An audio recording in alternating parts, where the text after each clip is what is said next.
here that Iran has capabilities and could be up and running within a matter of months. Do you think it is an overstatement by the White House or a mistake to declare mission accomplished? Well, first of all, I respect the IAEA.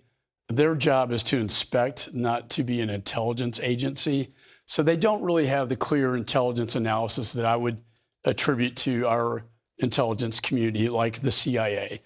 We met with Director Ratcliffe.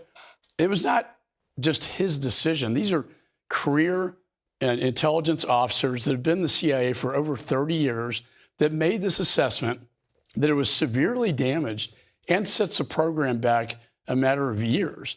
In any event, the world in the Middle East is safer today than it was 7 days ago, a week ago.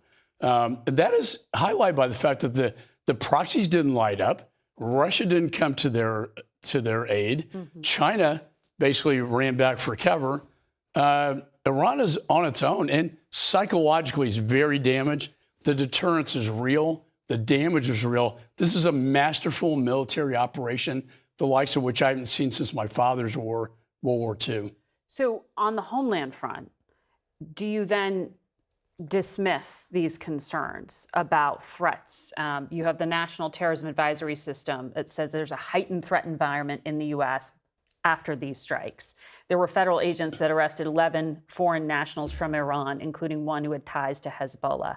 Have you seen specific evidence of any kind of threat here in the United States, or is it, as you say, just done and over with? No, I have. We picked up 11 Iranians, one a sniper, one IRGC, another one a known suspected terrorist, just within the last couple of days. But were they planning to do anything, or did they just happen to have those alliances from the past? You know, I don't know all the details, but I will tell you the FBI briefed me in a defensive briefing after Soleimani was killed. I was a part of that. Back in 2020. That I was under indictment in Iran and that I was on that top target list. So, you know, look, is it imminent?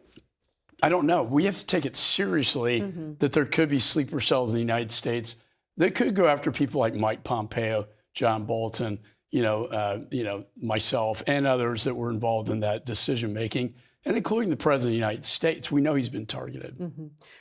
When it comes to detention of migrants here in the United States, it's a high 59,000 detainees, according to ICE. 47% of them, though, lack a criminal record. Fewer than 30% have been convicted of crimes. Doesn't that show that the numbers, these aren't the worst of the worst? Yeah. I was a federal prosecutor for many years, counterterrorism. You have to prioritize, right?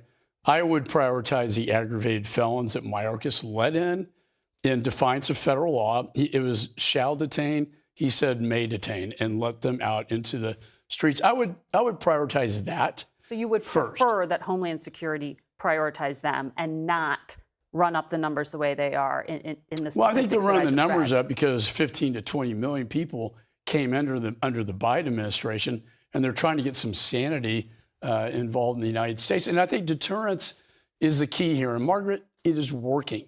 You know, the apprehension rate at the border, and Texas is the biggest one, has gone down to almost zero.